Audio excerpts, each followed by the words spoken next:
अस्सलाम वालेकुम। Programme special talk में आया फयाज कुरैशी।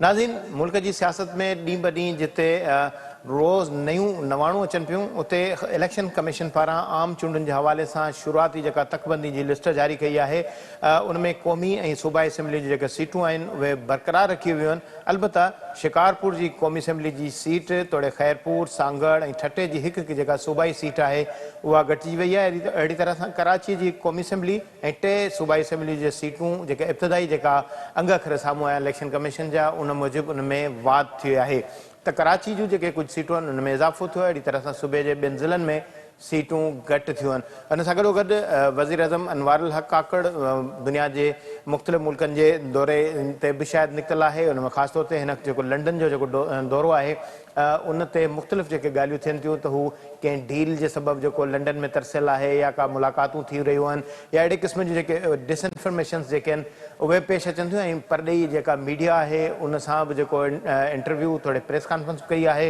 उन में जेका मौजूदा मुल्क जी जेका सियासी सूरत हाल आहे उन जे हवाले सां सवालनि जवाबनि जो जेको सिलसिलो उहो बि जारी रहियो। अहिड़ी तरह सां जेके मुख़्तलिफ़ जेके सियासी पार्टियूं आहिनि उन्हनि जी क़यादतुनि जी पाकिस्तान में जेका सियासी पोज़ीशन आहे, ख़ासि तौर ते परॾे में रहंदड़ ऐं जेके मुल्क में गिरफ़्तार अॻूणो वज़ीर अज़म, उन जे हवाले सां सवाल जवाब थिया।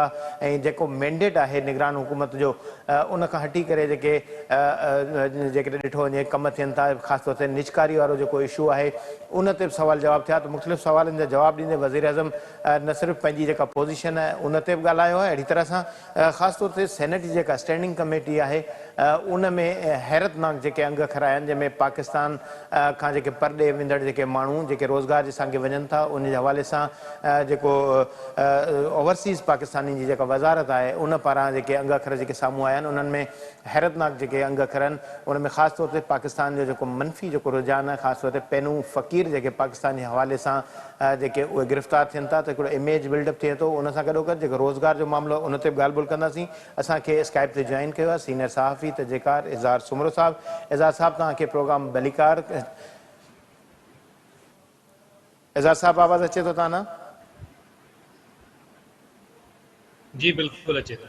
अच्छा एज़ाज़ साहब, शुरुआत कयूं था इलेक्शन कमीशन जेको आम चूंडुनि जे हवाले सां जेका शुरुआती तकबंदी जेका लिस्ट जारी कई आहे उन ते ॻाल्हि ॿोल कंदासीं। त जेको ख़ासि तौर ते हिकिड़ो जेको क़ौमी असम्बली जो जेको तक आहे, जंहिंमें शिकारपुर जे हवाले सां ॿुधायो वियो त उन में घटिताई आई आहे। ऐं अहिड़ी तरह सां जेके सूबाई जा जेके 3 तक आहिनि, जंहिंमें खैरपुर आहे, सांगड़ आहे या ठटो आहे, उहे घटि थिया आहिनि। ऐं कराची जा जेके 4 जेके तक आहिनि क़ौमी ऐं 3 सूबाई, उनमें इज़ाफ़ो थियो आहे। छा सम्झो था या कहिड़ी पेशरफ़्त ॾिसो था जेका नई डेवलपमेंट साम्हूं आई आहे? ॿुधायो वियो त का फेरफार न थींदी तकनि में, पर सूबे जी जेका ॿहिराड़ी जूं सीटूं आहिनि उन्हनि में घटिताई थी आहे।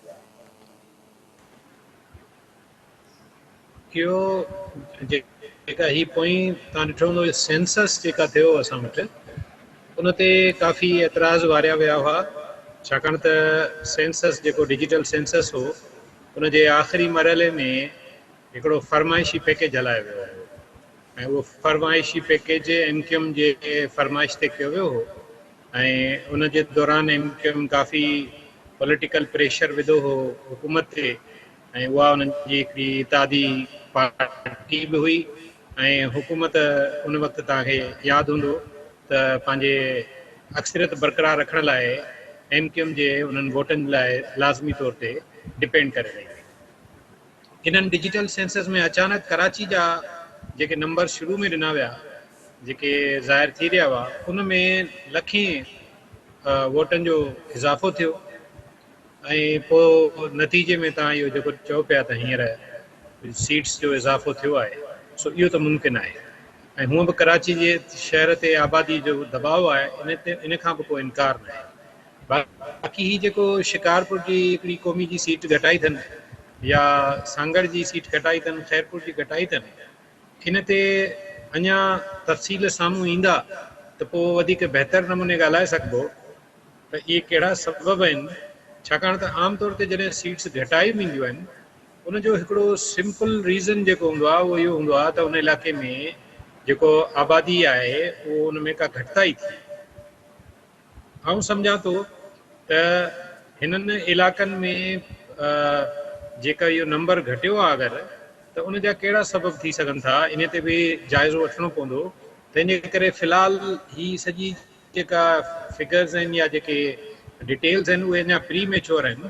इन जा जेसीं ताईं ऑफिशियली सबब नथा ॼाणाया वञनि ओसीं ताईं मुंहिंजे ख़्याल में का राइट और लेफ्ट का ॻाल्हि करणु मुनासिबु न थींदो। पर हिकिड़ी ॻाल्हि सम्झण जी आहे त जहिड़ी तरह सां कराची खे फोकस करे सेंसस कयो वियो, कराची बि असांजो शहर आहे, ओड़ी तरह सिंध जे इन्हनि नंढनि शहरनि ऐं ज़िलनि में ओतिरो फोकस न कयो वियो। उन खां अलावा जेको ॿियो वॾो मसइलो रहियो सेंसस में त आदमशुमारी में, त बोर्ड जे पोएं बोर्ड जे नतीजे में जेके माण्हू बेघर थिया उमां काफ़ी माण्हू वापसि न वञी सघिया पंहिंजे इलाइक़नि ॾांहुं, उहे बि ॻणप खां रहिजी विया। उन खां अलावा ही जेको डिजिटल वारो मरहलो हो उन में टेक्नोलॉजी जे हवाले सां बि माण्हुनि खे सही आगाही न हुजण करे, सही स्किल्स न हुजण जे करे बि परेशानी थी। सो मुंहिंजे ख़्याल में जेकॾहिं ही फेर फार थी आहे, जेका इलेक्शन कमीशन जे पंहिंजे कमिटमेंट या पंहिंजे ऐलान जे बि उतड़ आहे, त पोइ इन ते ज़रूरु सुवाल उथंदा। सो ईंदड़ ॾींहंनि में इन ते बि ॻाल्हि थींदी ऐं मां सम्झां थो त पॉलिटिकली इन जो को एॾो वॾो इम्पैक्ट कोन पवंदो सियासी पार्टियुनि जी पोज़ीशन जे हवाले सां जेकॾहिं पाण चऊं। पर बहरहाल उन्हनि इलाइक़नि जिन जूं इहे सीट्स घटायूं वयूं आहिनि उते जी रिप्रेज़ेंटेशन जो इशू तमामु घणो थींदो, छाकाणि त जॾहिं हिकिड़ी क़ौमी जी सीट वञे थी त सम्झो त प्रैक्टिकली लॻभॻि लख वोटर उन सां इफेक्ट थिए थो। अहिड़ी अच्छा तरह इज़ाद साहब, सूबाई जी जेका सीट आहे, जी जी इज़ाद साहब, ज़ाहिर पाण जहिड़े हिसाब सां इन हवाले सां ज़िक्र कयूं था त ज़ाहिर शिकारपुर जी सीट जेकॾहिं घटी आहे त क़ौमी असेंबली जी जेका सीट आहे उनजो जेको मयार जेको आहे उनजी जेका तौर तक 9 लखनि जे क़रीब लॻभॻि जेको हिकिड़ी फिगर जेका हिकिड़ी ॾिनी वञे थी, उहो जेको ज़िले जो जेको फ्रेमवर्क आहे, अहिड़ी तरह सां सॼो जेको हिकिड़ो सेटअप ठाहियो वियो आहे, त ही जेका 90,000 सॉरी जेका फिगर आहे, त जेकॾहिं उन में जेकॾहिं पाण उन में जाइज़ो वठूं सूबाई असेंबली अहिड़ी तरह सां जेकॾहिं क़ौमी असेंबली, त छा शिकारपुर मां एॾी वॾी आबादी जेका उहा लॾ पलाण करे वेही, हलो ठीकु आहे इहो हिकिड़ो खणी मञिजे, शिकारपुर जे भर पासे जा जेके ज़िला आहिनि त उहा पॉपुलेशन ओॾां डाइवर्ट थी वेंदी, या छा उहे सभु माण्हू कराची मुंतक़िल थी विया जो कराची जी सीट में वात थी आहे ऐं शिकारपुर जो क़ौमी जो हिकिड़ो तक जेको आहे उहो घटि थियो आहे। अहिड़ी तरह सां पाण ठटे जो जाइज़ो वठूं त ठटो ठीकु आहे मलीर सां जुड़ियल ज़ाहिर हिकिड़ो ज़िलो आहे, पॉपुलेशन जहिड़ी तरीक़े मलीर जा जेके गगर फाटक वारा इलाइक़ा आहिनि या बिन कासिम वारो इलाइक़ो आहे, वरी अहिड़ी तरह सां ठटे ज़िले जा दाबेची गारो या इन पासे वारा इलाइक़ा आहिनि, त उहो अगरि जेकॾहिं बॉर्डर आहिनि त उन में हिकिड़ी थोरी घणी जेकॾहिं बॉर्डर जे हिसाब सां थिए थो त अहिड़ी तरह सां हिकिड़ी जेका सीट जेका आहे उहा मलीर में उन में वात थी आहे, ॿी अहिड़ी तरह सां ओभर ज़िले में हिकिड़ी सीट वधी आहे, त इहो हिकिड़ो डिफरेंस जेको इहो सम्झ खां बाला न आहे त हिकिड़ो हेॾो वॾो जेको अंग पॉपुलेशन जो थिए थो उहो हिकिड़े ज़िले मां माइग्रेट करे वियो, या छा शिकारपुर में एॾी वॾी बोर्ड आई हुई जा सभु माण्हू तव्हां नकल मकानी करे विया हुया? ॾिसो, ही जेका पोइ वारी बोर्ड हुई उनजो मर्कज़ घणे भाङे लाड़काणो ऐं दादू ऐं कंबर शहदाद कोट इहो बेल्ट हो, ऐं अॻियां पाण ॾिठोसीं त बदीन इहो घणो भाङे मुतासिर थियो, कुझु कोट गुलाम मोहम्मद ऐं ॿिया इलाइक़ा। हीअ जेका आख़िरी बोर्ड हुई जेका वॾी बोर्ड थी पोएं साल, इन्हनि ज़िलनि जिन जो पाण ज़िक्र था कयूं इन्हनि में त को एॾो वॾो इम्पैक्ट न हो बोर्ड जो कंपेरेटिवली। कुझु साल पहिरीं ज़रूरु उते बोर्डूं आयूं हुयूं ऐं उन्हनि ज़िलनि खे मुतासिर कयो जीअं शिकारपुर आहे।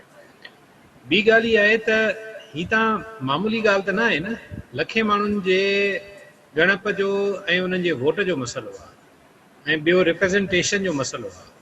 मुल्क में आबादी जी शिरह जंहिं अंदाज़ में वधे थी उन सूरत हाल में सीटूं घटाइण वारी मंतक बि सम्झ खां ॿाहिरि आहे, ऐं हीउ हिकिड़ो मामिलो को आसान मामिलो न आहे। मूं त इन करे चयो त भले इलेक्शन कमीशन उन जा मारूज़ी सबब ॼाणाए, डिटेल्स पधरा करे त पोइ उन ते सही माना में ॻाल्हाइजे, पर हिकिड़ी ॻाल्हि सम्झो त ही जेका नुमाइंदगी घटाइण वारी सूरत इहा त परेशान कंदड़ आहे।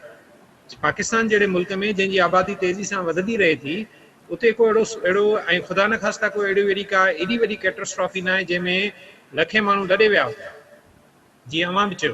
बाक़ी हीउ जेको छठे वारो मामिलो आहे, आउं वरी हिनखे ईअं ॾिसां थो त छठो ज़िलो प्रैक्टिकली ॿिनि हवालनि सां दॿाउ में रहियो आहे, हिकिड़ो कराची जे हवाले सां जीअं अवां ज़िक्र कयो, ऐं ॿियो ठठे जे ज़िले मंझां ई हिकिड़ो ज़िलो सिजावल ठाहियो वियो त उनजो हिकिड़ो कंपोनेंट ओॾां बि हलियो वियो। सो ठठे ते इन क़िस्म जो प्रेशर त डेमोग्राफिक हवाले सां रहियो आहे।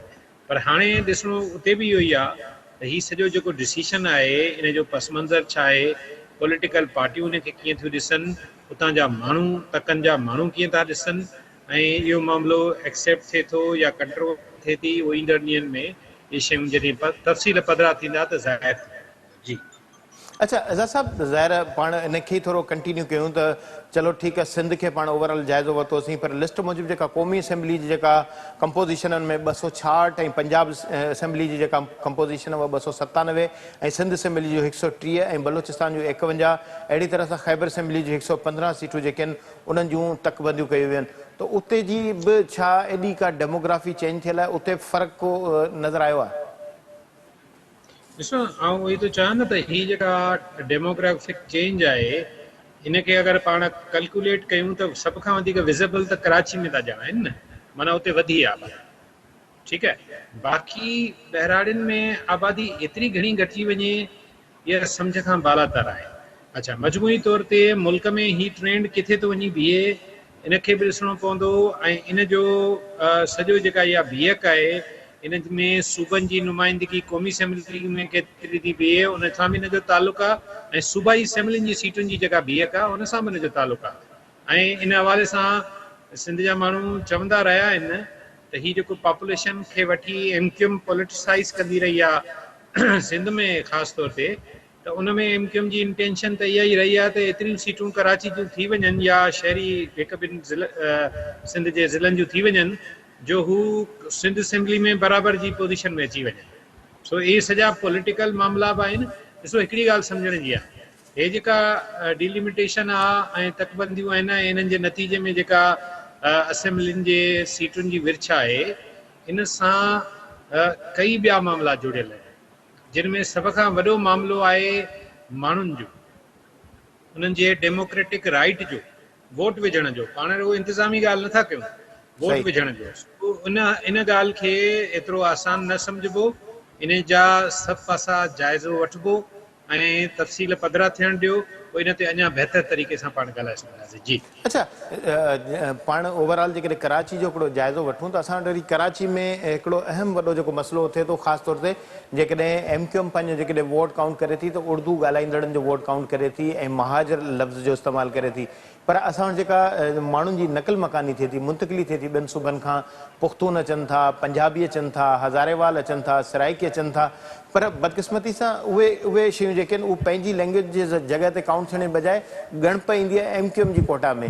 त इहो हिकिड़ो वॾो डिफरेंस न आहे ॿियनि सूबनि जे माण्हुनि जो असांजे हिन सूबे सां? जॾहिं हू असांजे सूबे में मुंतक़िली कनि था, जहिड़ी रीति अफ़गानी अचनि था, चलो उहे पश्तू ॻाल्हाइनि था, पर जॾहिं हू पंहिंजी ॻणप कराइनि था त उहे महाजर तौर ते कराइनि था। पर महाजर जी जेकॾहिं ज़ाहिर डेफिनेशन पाण करूं त माना उहो ॿीहर वापसि वेंदो तॾहिं। त उन बुनियाद ते जेके ठीकु आहे, जेके उर्दू माण्हू आबादी जेका आहे, उर्दू ॻाल्हाईंदड़ जेके माण्हू रहंदड़ आहिनि, उन्हनि जो हिकिड़ो राइट आहे, उहे बुनियादी हिन इलाइक़े जा, हिन ख़िते जा हाणे रहवासी ज़ाहिर 75 सालनि खां वठी थी विया आहिनि, ज़ाहिर उन्हनि जो ई सूबो आहे, उहे असां सां गॾु उहे हिसे में सुलाड़ियल आहिनि। पर उहे माण्हू जेके असां वटि ॿियनि सूबनि मां अची उर्दू ॻाल्हाए ऐं उर्दू जी हुन कोटा में पाण खे काउंट कराइनि था, त इहो असां सां हिकिड़ी ज़्यादती न आहे? इन हवाले सां हीउ जेको सेंसस, डिजिटल सेंसस हो, हिन में हिकिड़ो ॿियो बि फैक्टर हुयो। उहो इहो हो त इहो चयो वियो हो त जिन माण्हुनि जा शिनाख्ती कार्ड जितां जा ठहियल हूंदा उन्हनि खे उते ॻणियो वेंदो ऐं डुप्लीकेट ॻणप न थींदी। जेको अव्हांजो सुवालु आहे त जेके सॼी दुनिया मां, तव्हां त मुल्क जी ॻाल्हि कई, ऐं सॼी दुनिया जी ॻाल्हि थो कयां, भला हिननि जे बारे में छा ख़्यालु आहे? जेके बर्मी, बंगाली, रोहिंगा, फलाणा टीरा जेके अची रहिया आहिनि कराची में ग़ैर क़ानूनी तौर ते, इवन अफ़गानी, त इहे बि त प्रैक्टिकली माना ॿियनि लफ़्ज़नि में हिकिड़ा थिया मक़ामी माण्हू सिंधी ॻाल्हाईंदड़ ऐं हिकिड़ा वरी उर्दू ॻाल्हाईंदड़ ऐं ॿिया वरी उन्हनि जो पाछे में लिखी ऐं पंहिंजी हिकिड़ी रिप्रेज़ेंटेशन बि कराइनि था ऐं पंहिंजी नुमाइंदगी। पर हाणे गुज़िरियल कुझु सालनि खां कराची में त अञा डायनामिक्स बि चेंज थिया आहिनि। मिसाल जे तौर ते कराची में जेको पश्तो ॻाल्हाईंदड़ आहिनि ऐं बलोच ॻाल्हाईंदड़ आहिनि, उन्हनि जा बि डायमेंशन्स आहिनि शहर में, ऐं गॾोगॾु उन्हनि सां गॾु उर्दू ॻाल्हाईंदड़नि जो बि डायमेंशन आहे। पर सिंधी ॻाल्हाईंदड़नि जी आबादी बि कराची में तमामु घणी वधी आहे, वेझड़ में वॾे पैमाने ते वधी आहे, पर उनजी जेका सही माना में पॉलिटिकल रिप्रेज़ेंटेशन आहे उहा घटि आहे। उनजे करे सही माना में उनजी नुमाइंदगी बि नथी थिए, उनजो आवाज़ बि नथो थिए, उनखे काउंट बि नथो कयो वञे। साॻे वक़्त ते जेको असांजो सिंधी ॻाल्हाईंदड़ आहे उहो कराचीअ में पंहिंजो वोट नथो दाख़िल कराए, परमनेंट पंहिंजी सुञाणप नथो कराए उते। उनजे करे बि जेके धारिया माण्हू आहिनि उन्हनि जी रिप्रेज़ेंटेशन बि थिए पई, उन्हनि जो वॉइस बि थिए पियो, उन्हनि जूं सीटूं बि थियनि पियूं ऐं पॉलिटिकल प्रेशर बि उहो बिल्ड कनि था। सो मुंहिंजे ख़्याल में ही जेके ईंदड़ इलेक्शन आहिनि इन में शायदि तव्हांखे इन हवाले सां का वॾी तब्दीली बि नज़र अचे। तव्हां ॾिसो सही ही जेके ख़ुदि इवन बहरिया टाउन आहे या ॿिया कई इलाइक़ा आहिनि में वॾे पैमाने ते सिंधी ॻाल्हाईंदड़ रहनि था, पर हू पंहिंजो वोट दाख़िल नथा कनि ऐं तक बिल्ड नथा कनि। जेकॾहिं इहे कम उन्हनि शुरू कया ऐं साॻे वक़्त ते उतां जा जेके बलोच आहिनि, असां त उन्हनि खे बि सिंधी सम्झूं था, छाकाणि त वॾे अरसे खां हू उते ई सिंध में ई रहनि था ऐं सिंधी माण्हू इन हवाले सां ॾाढा फराग़ दिलि आहिनि त हू उर्दू ॻाल्हाईंदड़नि खे बि सिंध जो मुस्तक़िल बाशिंदो सम्झनि था ऐं जेकॾहिं हू पंहिंजा मफ़ाद सिंध सां ॻंढीनि था त मुंहिंजे ख़्याल में इवन कई जेके असां वटि सदियूं अॻु में ही पठाण ईंदा रहिया आहिनि, ॿियूं दुनिया जे इलाइक़नि मां माण्हू ईंदा रहिया आहिनि जिन पंहिंजो पाण खे सलाड़ियो आहे हितां जे ज़मीन सां ऐं हितां जे ज़मीन ऐं मफ़ादनि सां, उनखे एक्सेप्ट कयो वियो आहे। सो ही जेको सॼो प्रोसेस आहे ईंदड़ इलेक्शन में ॾिसणो इहो आहे त इन हवाले सां ही जेके पाण चऊं त इहे एथनिक लाइन ते बि शयूं कहिड़े पासे थियूं वञनि, इहो बि इम्पॉर्टेंट पहलू हूंदो, ख़ासि तौर कराची जे हवाले सां। जी ठीकु, एज़ाज़ साहब लाइन ते रहिजो, वक़्तु ब्रेक जो वठूं था, शॉर्ट ब्रेक, मोटी था अचूं, वरी डिस्कस कयूं था मुल्क जी जेका सियासी सूरत हाल आहे हिन ते, वठूं था शॉर्ट ब्रेक।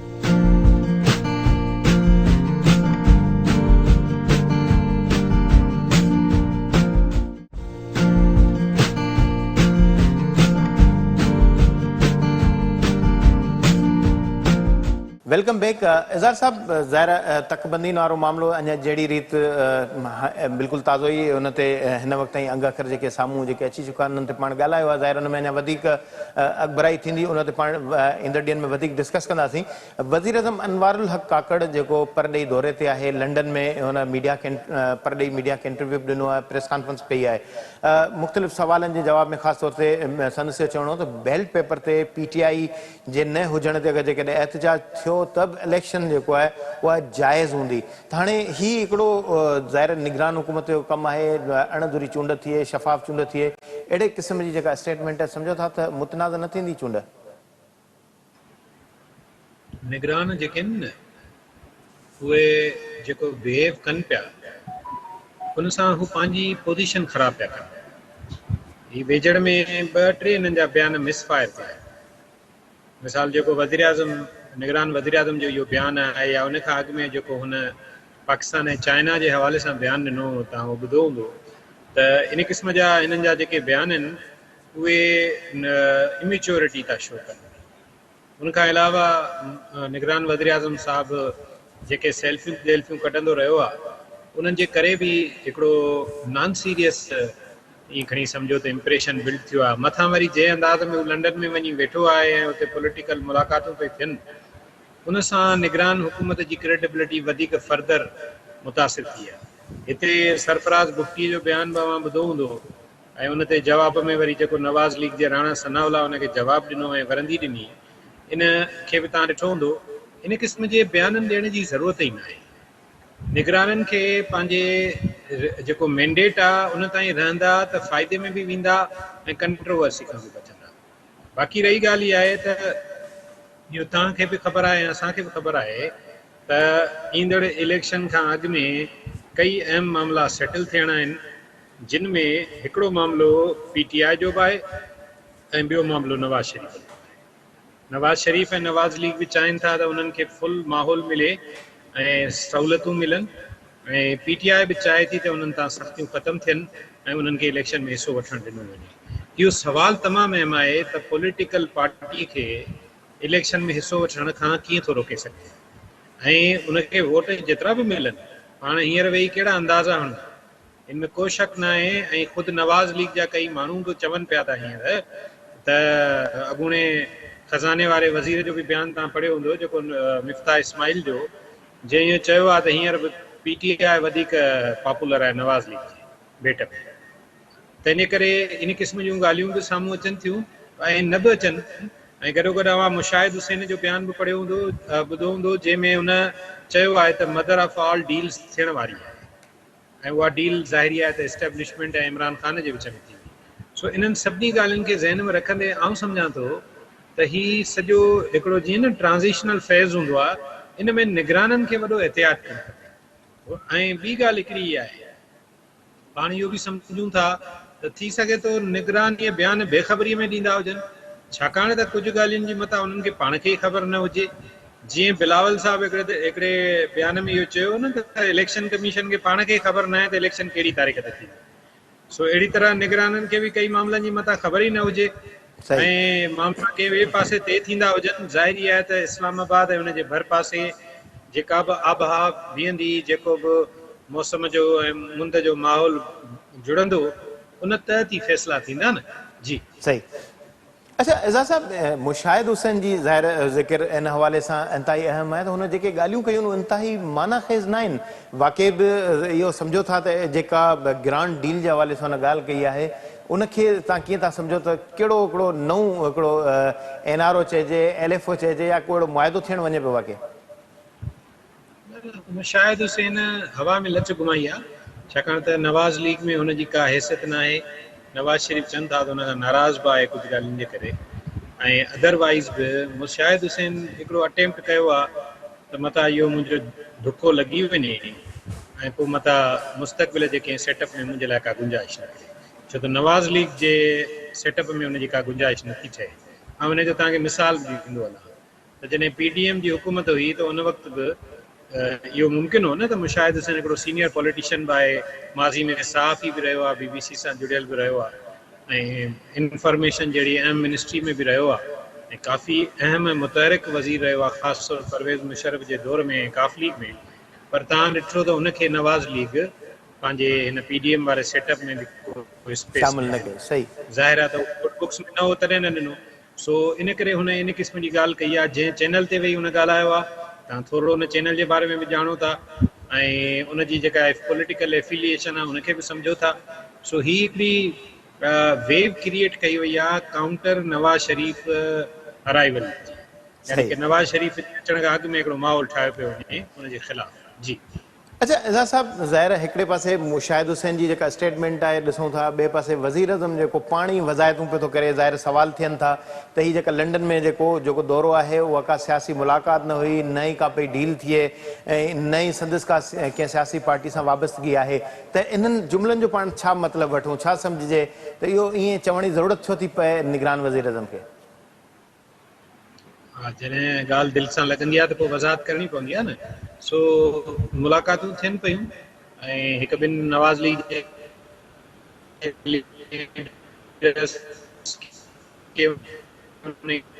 होटल करंदे बि ॾिठो वियो त निगरान पंहिंजो पाण खे इम्पार्शल त प्रूफ करे ई न सघिया आहिनि न, चाहे सिंध जा हुजनि या मर्कज़ जा हुजनि। उन्हनि जूं कई सिलेक्शन्स अहिड़ियूं आहिनि। ऐं ॿी ॻाल्हि हिकिड़ी सम्झण जी आहे त भले पब्लिक फेस में कहिड़ा बि चहिरा हुजनि, पोयां जेको सेटअप आहे ब्यूरोक्रेसी जो, उन्हनि जा ख़ासि जेके माण्हू अहम पोज़ीशनुनि ते आहिनि, साॻा ई माण्हू वेठा आहिनि। सिंध में बि तव्हां ॾिसी वठो त चीफ मिनिस्टर हाउस खे अॼु बि केरु थो कंट्रोल करे। हिन में ज़ाहिर आहे त शयूं त माण्हू को सवाल त उथारींदा न, ऐं लेवल प्लेइंग फील्ड जी ॻाल्हि बि थींदी। सो ईंदड़ ॾींहंनि में ही जेकॾहिं इन क़िस्म जा बयान ॾींदा त पोइ ईअं बि त थी सघे थो न त कुझु निगरान कैबिनेट में शफल बि थी वञे, मथां का फेरफार बि थी वञे। जी अच्छा हिकिड़े पासे ज़ाहिर इहो चूंडुनि वारो माहौल जेको उहो हाणे मैच्योर थींदो पियो थो वञे, तकवंदीन वारो, ज़ाहिर हाणे एतिराज़ ईंदा, इन खां पोइ अॻिभराई थींदी, उहो एतिराज़नि खां पोइ अपीलूं या ॿिया मामला थींदा। पर जेका फ़ौज जी निगरानी में चूंड कराइण जे हवाले सां वज़ीर आज़म जेका स्टेटमेंट ॾिनी आहे, उन इल्ज़ाम त इलेक्शन कमीशन जे पासे फिटो कयो आहे त इहो फ़ैसिलो हू कंदी। सम्झो था त ईंदड़ जेका चूंडूं आहिनि उहो फ़ौज जी निगरानी में थियण जे हवाले सां को इम्कानु आहे? मुंहिंजे ख़्याल में ईंदड़ जेके इलेक्शन्स आहिनि उहे कई हवालनि सां ॾाढो वॾो फैक्टर PTI जो बि आहे। तंहिंजे करे उनजी सिक्योरिटी जा बि मामला ॾिसणा पवंदा ऐं उन्हनि खे बि लुक आफ्टर करिणो पवंदो। पर उन खां मथे आउं सम्झां थो जेको हिकिड़ो वॾो सीरियस मैटर आहे, फ़ौज ज़ाहिरी उन में सिक्योर कंदी कई शयुनि खे, जेके हसास जॻहियूं हूंदियूं, जेके पाण ॾिठोसीं त पोएं भेरे लोकल बॉडीज़ में सिंध में जहिड़ी तरह पुलिस खां शयूं कंट्रोल न थियूं ऐं जंहिं अंदाज़ में मामला थिया, जहिड़ा झटाप थिया, ॿियूं शयूं थियूं, सो उन हवाले सां त फ़ौज जो हिकिड़ो लॉ एंड ऑर्डर जे हवाले सां त हिकिड़ो रोल हूंदो। पर हाणे इलेक्शन्स जे हवाले सां इस्टेब्लिशमेंट जो कहिड़ो रोल थो बीहे, इहो हिकिड़ो वरी अलॻि सुवालु आहे।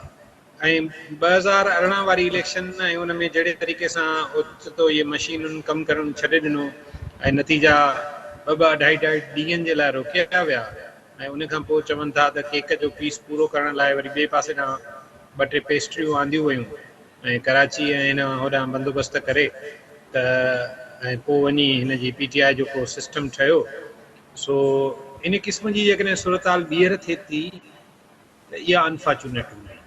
इलेक्शन्स जॾहिं बि थियनि उहे क्रेडिबल ज़रूरु हुजणु खपनि, ऐं उन हवाले सां जेकॾहिं को रोल इस्टेब्लिशमेंट प्ले करे थी त इहो वेलकम कयो वेंदो, छाकाणि त ट्रू डेमोक्रेसी जी ॻाल्हि पाण हमेशह कंदा रहिया आहियूं। डेमोक्रेसी जे नाले में का सिलेक्शन अगरि थिए थी, उहा PTI जे सूरत में बि पसंदीदा न हुई माण्हुनि जे लाइ ऐं हाणे बि न।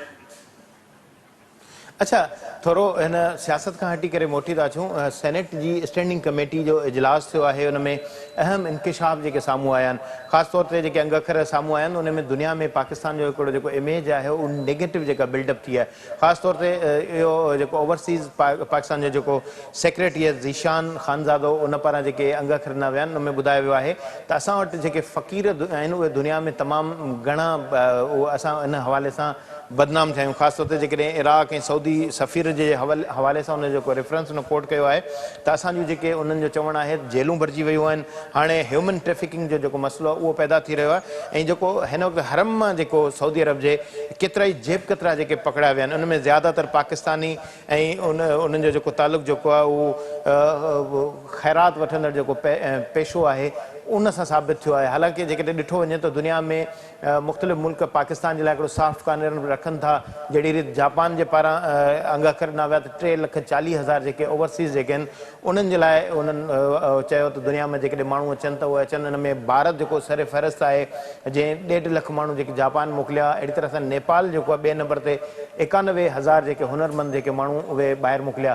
पर असांजो जेको हिकिड़ो इमेज आहे उहो बिल्डअप थियण जे बजाए नेगेटिव क्रिएटिव थिए पियो। छा था सम्झो त अहिड़े क़िस्म जी इहा सिचुएशन असांजे लाइ, असांजे बेरोज़गार नौजवाननि जे लाइ, पढ़ियल लिखियल नौजवाननि लाइ बदतरीन साबित न थींदी? ॾिसो, ही त जेको उन्हनि बयानु ॾिनो आहे इहो लकाउ त पाण सभई, जेकॾहिं पाण मुंहिंजा को बि ॿार वञे थो, मिसाल सऊदी जो माण्हू चकर हणी थो हुजे, दुबई वञे थो या ॿियनि जॻहियुनि ते वञे थो, त उते पाण खे इहे लका त नज़र अचनि था, इन खां कोई इनकार ई न आहे, पहिरीं ॻाल्हि। ऐं ॿी ॻाल्हि इहा आहे त इन जो सबबु ॻोल्हणो पवंदो न। दुनिया जीअं मां पाण मिसाल ॾिनो त दुनिया जा मुल्क छा था कनि, जो स्किल माना पहिरीं हुनर पंहिंजे मुल्क में ॾियनि था उन्हनि खे, ऐं उन्हनि खे ख़बर आहे त कहिड़ी मुल्क में केतिरनि माण्हुनि जी ज़रूरत आहे ऐं कहिड़े हुनर जी ज़रूरत आहे, त उन ते फोकस था कनि। त उहे ॿिया मुल्क बि उनखे एक्सेप्ट करे था वठनि। अहिड़ी तरह सां मां तव्हांखे ॿुधाईंदो हलां त हीअ जेके इंटरनेशनली यूरोप जे मुल्कनि में ख़ासि तौर ते तव्हां ॾिठो हूंदो त असांजा नौजवान स्कॉलरशिप्स ते वञनि था उते। उनजो बि हिकिड़ो वॾो जेको अट्रैक्शन जो फैक्टर हूंदो आहे त मुख़्तलिफ़ कमर्शियल इदारा यूनिवर्सिटीज़ खे स्कॉलरशिप्स ॾींदा आहिनि, त उनजे बुनियाद ते उहे सॼी दुनिया मां ज़हीन नौजवाननि खे घुराईंदा आहिनि, पोइ ख़ासि ईअं खणी सम्झो त कोर्स कराईंदा आहिनि, ऐं उन खां पोइ उहे कमर्शियल इदारा उन्हनि खे पाण वटि हायर करे वठंदा आहिनि, नौकरियुनि ते लॻाए छॾींदा आहिनि।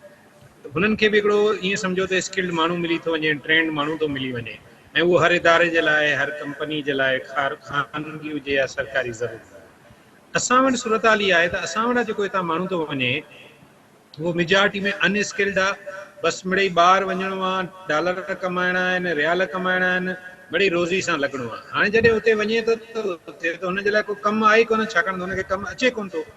नतीजे में पोइ इहे जेके जुगाड़ी कम आहिनि, इवन इहे ऐं सम्झां थो त इहा जेका गदागरी आहे ॿार वञी इन क़िस्म जी करणु, इहो को माना को चङो कमु त न आहे, न ई उहो को चङो पेशो आहे।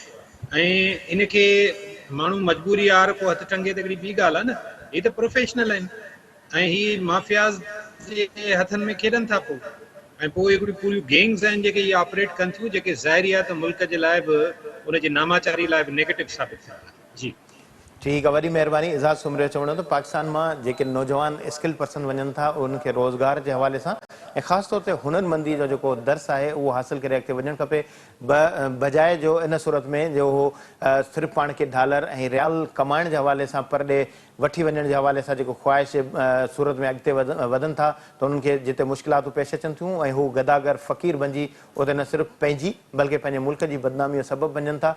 त इहो जेको दग आहे पढ़ियल लिखियल नौजवाननि जो उहो बंदि करण जे बजाय अहिड़नि माण्हुनि जी रोकथाम थियणु घुरिजे ऐं हुकूमत खे इन हवाले सां स्टेप वठणु घुरिजनि त अहिड़े क़िस्म जा जेके पैनू जेके फ़क़ीर आहिनि जेके परॾे वञनि था उहो मुल्क जी बदनामी जो सबबु बणिजनि था, त उन्हनि जे लाइ रुकावट ऐं रस्ता अहिड़ा खड़ा कया वञनि ऐं उहे ॿाहिरि वञण जे बजाय पाकिस्तान खे बदनाम करण जे बजाय हिते ई रहनि त सुठो आहे, छाकाणि जो असां वरी बि उन्हनि खे बर्दाश्त करे वेंदासीं, मुल्क जो घटि में घटि नालो जेको उहो बदनाम थियण खां बची वेंदो। प्रोग्राम जो वक़्तु पुॼाणी थिए पतो, इजाज़त ॾींदा, अला भाई।